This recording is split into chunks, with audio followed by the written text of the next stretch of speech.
one more on the lab leak news from the Department of Energy.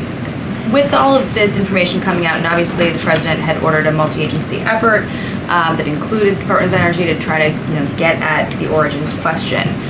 But looking, with hindsight 2020, and now these conclusions coming out from parts of this administration, was it prudent to have at the time some administration officials voicing support for one origins theory over another, like Dr. Fauci did in a couple instances? He said, my belief is that it's most likely natural transmission. Dr. Collins at one point sent an email to Dr. Fauci that was discussing the lab leak theory as a conspiracy theory. So given where we're at now, looking backward and with respect to how we talk about these things, if it ever happens in the future, is it prudent to have members within the administration voicing support for one theory over another if there isn't a consensus of that? So I do want to speak to Dr. Fauci because the political attacks on someone like Dr. Fauci, who and public officials more broadly, but Dr. Fauci, who has spent his career saving lives, and whether it was the AIDS epidemic or as we are just coming out of this COVID, this once-in-a-generation pandemic, these attacks have been counterproductive. They have not been helpful.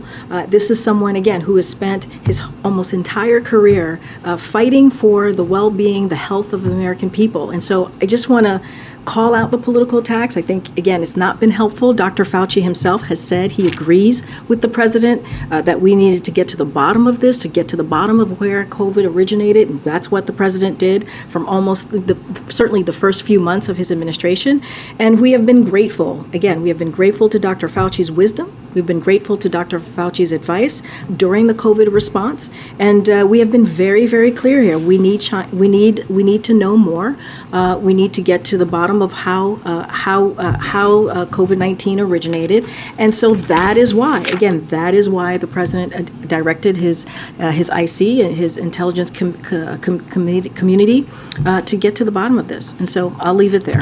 More broadly than Dr. Fauci, though, I guess what I'm getting at is there was not so long ago a point where anyone asking the question of whether a lab leak was a credible theory that should be looked into, a lot of those people were derided as fringe, conspiracy theorists. So are there lessons learned, looking back about how we discuss theories when we don't have all of the answers? So here's what I can tell you is the president's commitment to getting to the bottom of this, right? That is what's the most important, so that we can share this with Congress, we can share this with the American people. That is why he asked the IC to do its work.